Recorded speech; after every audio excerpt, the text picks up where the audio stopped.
تو آپ اچھے نام سے فال لیتے تھے، غلط نام غلط معنی تبدیل فرما دیتے تھے، اور اس میں اتنی احتیاط تھی کہ آپ نے ایک شخص سے کہا یہ بکری کا دودھ نکال کے لا، وہ کھڑا ہوا تو آپ نے کہا تیرا نام کیا ہے؟ کہا جی مرہ۔ مرہ کہتے ہیں کڑوے کو، بابا تو بیٹھ جا۔ دوسرا کھڑا ہوا، وہ جانے لگا، آپ نے کہا تیرا نام کیا ہے؟ کہا جی حرب، جنگ۔ آپ نے کہا تو بھی بیٹھ جا۔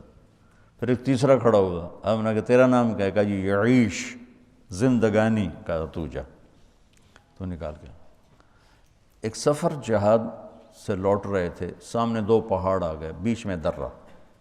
تو آپ نے پوچھا لوگوں سے ان پہاڑوں کا کوئی نام ہے یا بے نام ہے؟ کہا جی نام ہے۔ کہا کیا؟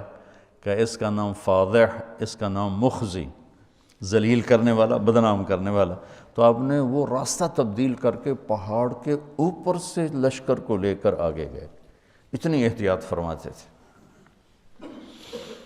اور جس کا نام اچھا نہیں ہوتا تھا آپ اس کا نام تبدیل فرما دیتے تھے۔